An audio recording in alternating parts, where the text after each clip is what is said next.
Things I wish I knew. Number one, walls are way better at providing light and heavy fortification. Now, in order to get to medium and high density housing, you need to have light and heavy fortification. And you also need a patrol on all points. You'll need two perks: village fortifications, which will give you both village fortification skills, build walls and towers, and the watch posts, which will let you set patrols. And down here, city fortifications. On the kingdom tab, it's castle fortifications and stone castle walls. If you go that avenue, you can get it a little bit sooner. However, labor is the way to kind of go. And the reason for that is the inn lodge will allow you to make an absurd amount of money. All you have to do is mass craft alcohol, create your basic inn, and get up an inn lodge. You can see I'm servicing a lot of individuals, and I am making about 237 per month off of that. About akin to my taxes. Early game, this is an amazing way to make money without having to shake the town down. Shaking the town down, honestly, in the beginning of the game is one of the best ways to get money. You simply just go to the Great Hall, discuss a levy with your villagers, and shake them down. They get a little pissy, but most of the time they're okay. The second one, over here that you want to know, you see how my job learning speed is 243%? Well, every labor splendor that is attached to the bailiff's office, and this is important. You need to select the bailiff's office when you're putting these decorations, not the Great Hall, not the Treasury, the bailiff's office. Every decoration that I put down increases this percent. So if you have a deal for trade, whatever it is, it's going to increase it by a percentage amount. So you can increase your trade by hundreds of percents, not just 10%. So that is a supercharged thing about the bailiff, okay? But the big kicker here is that there are two ways to get your light fortification: a village watchtower or a village wall that you get with village fortifications.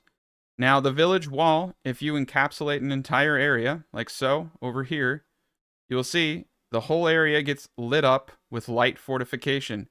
This means that you don't have to have guardsmen like you do in the tower. It's honestly a superior way.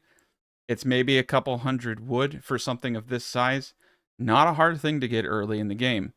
Now, the city wall provides both light and heavy fortification, okay? So you don't need anything providing light fortification in addition. It will provide both of them, and you don't have to have any watchmen. So you can use the towers. You can use the city watchtower that you get when you get city fortifications to project heavy fortification.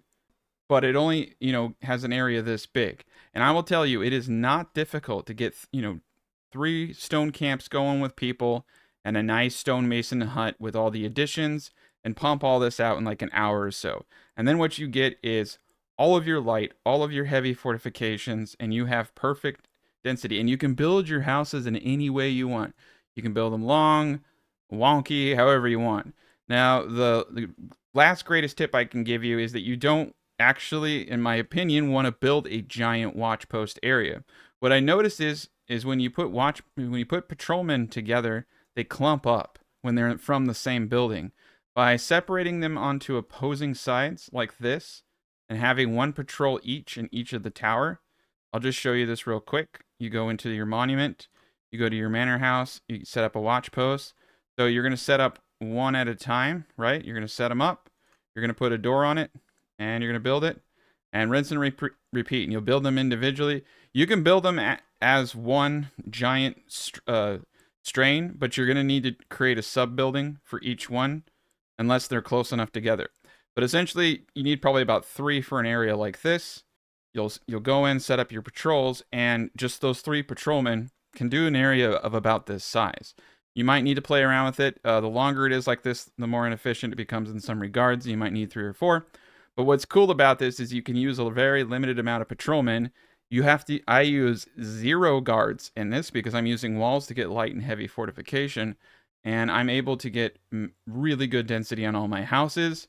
I wish I knew this, to be honest, earlier, because I would have just gone straight into medium walls, probably using light fortification towers in the early stages of the game to project light fortification, still using, the single watch post individuals with patrollers. But this is really solid way to get an enormous amount of people. You can see I have 327 pop. So these are all very great ways to get things up. Another thing is, focus your warehouses into like one or two things max, like one industry. Over here, I got iron production, common wares. You can see over here, I have a warehouse specifically just for wool, clothing. I put wax here because I'm selling it, and it's like oddball stuff sometimes. But wool, cloth, clothing. Over here, you can see I have wood, stone, tools, planks, polished stone, but I have my polished stone guy right on it. I have my plank makers literally right here. Those are all great things. Another thing I'm just going to throw out there when you do get into industry, because this kind of threw me off, the charcoal hut, look what it says here, cuts trees to produce one. It's not going and getting logs out of storage. It's literally cutting trees down. So it needs to be in an area that's marked for wood cutting around it, okay? So you don't need to have it over where you're cutting the wood. See, I'm cutting my wood over here, but over in this area, I'm doing iron smelting. I'm doing a big old iron operation, and that helps. Another thing is that workers need to have a house they can live in within 150 meters. These houses are kind of furnishing my agricultural sector. Again, try to keep production of one good in one area. It really helps. You only have about 4 transporters in your granaries when you're going out and getting things. So all these people are focused on over here is what I have in this region. Fish is by far the easiest thing to mass produce. Let's actually go a step further into why some of the stuff matters by looking at your people. So a serf is your basic unit before you upgrade him or promote him. He needs water, rustic food, housing, refined foods, and service. Service is Jesus. He needs the Jesus over here. You do definitely want to make sure you have enough service available for everybody. He needs 1 refined food. This could be meat, bread, cheese. Okay? He needs 1 rustic food. That can be berries, veggies, fish. You actually don't have to eat berries. I use my berries for alcohol production for the tavern. You can just feed them fish. It's probably the easiest thing to do. If you try to feed them berries, you're going to end up using 10 workers where you could have used 4. So that's important. The separation between serfs and commoners is important because of the massive increase in needs. So the main kicker here is that you need multiples of refined food for your commoners. You can see the commoner here. She needs 2 refined food.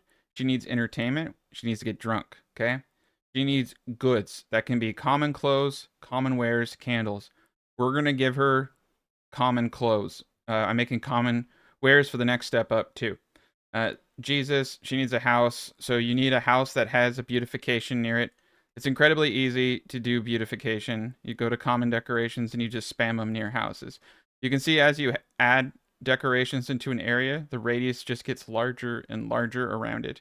As long as an area is highlighted and as long as a commoner wants to live there, it will upgrade to medium housing. But it needs to be close to them, okay? But anyway, what I'm getting at is that they need another refined food, essentially, and a lot of alcohol consumption. And this means that every time I make a commoner, they need more from me. They need more from me than what a serf needs. Now, a citizen needs 2 goods. He's going to need common wares and clothing. He's going to need 3 refined foods. It's pretty much the only reason that you make cheese. So the hierarchy of what foods are easiest to make, and that's why I'm getting at this, is meat, bread, cheese. Literally, the order that you actually see them there is the order of how easy. Now, let me explain why. Cheese has one of the highest commoner cost of any food item. It takes 5 to hit a 100% productivity. You have to upgrade 5 of these cheesemakers to commoners. 5 of these cheesemakers to commoners. The dairy farms are serfs, but I have, so you can see here, to make what is a pitiful amount of cheese, I have 10 people turning milk into cheese, okay? And I have plenty of milk, trust me. Now over here, what are the farmers here? They're serfs, right? What are the bakers? They're commoners, that's fine. What are the windmill workers? Well, they're serfs. So that's the great separation. I only in this massive bread operation have 8 commoners and I have 702 bread, okay? So I'm able to mass produce. Now when you come to meat, which is the best, I literally have 4 commoners and butchers, and I have, I think, two hunters' huts with 4 people, and I have 208 meat and 155 boars. So for like nothing, just like maybe 8 people, I am producing absurd amounts of food. When you come over here, though, I'm using a lot. But the thing is that they are serfs, and serfs are simple. They just need water, fish, a place to sleep, and maybe some of that bread that they're already making, and some Jesus. So this industry's costs are significantly lower because of the workers that are involved. Now, I will say, in the defense of dairy farms, they are space efficient for one reason, and that is that you can also hunt in the area where your dairy farms are. Now, let's actually talk about how boars spawn. Boars spawn based on the density of the woods. Now, you can't reforest an area that has a pasture on it. So before you get your dairy farms up, what you'll want to do is get your forester camp and make sure that you highlight and forest the entire area. So let's say that I wanted to use this area for both meat and cattle. I would reforest this whole area. And then once it's full, remove it so that I can place the pastures down. And I would commence in such a way. Then you can come in and put the pastures down. So you can see here, I have done that. I have my pastures down, and I have hunting grounds in all of the areas that I have pastures. So you can combine milk and meat production in the same space. So if space is an issue, that is where that you could say, well, maybe it's actually not so bad. You know, things are situational. Things are situational. All things equal, though, if land is not an issue for you and you can do bread like I've done over here, I still do think that bread is one of the easiest things to mass produce compared to cheese, but should always kind of incorporate your cheese and meat into the same areas to make sure that you're properly utilizing all of your space. Utilizing space is very important because, you know, there is an upkeep cost to every additional land that you buy, and they get more and more expensive as the further away they are from you, the more expensive. If I want to mass produce cheese, I'm going to have to facilitate the needs of commoners, which means I need to produce more shirts. I need to produce a second refined food for them to eat. I need to produce alcohol, and I need to produce shirts. So now they need both bread and meat. So that's kind of what I'm getting at, is that cheese has a logistical cost and that you have to have more commoners to mass produce it right here. And they're the hardest to do. And you don't need too many of them. I have maybe 18 of them. The brewers are citizens. The tax collectors are citizens. And you need to upgrade these people to get 100% efficiencies in their departments.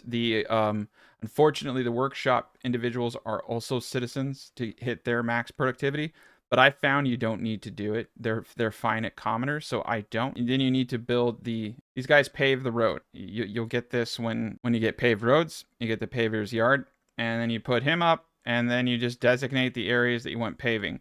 I only did a few areas. You don't want to do the whole darn thing. I'm letting these guys degrade because I don't need that much housing. Like I said, I have maybe 10 or so people.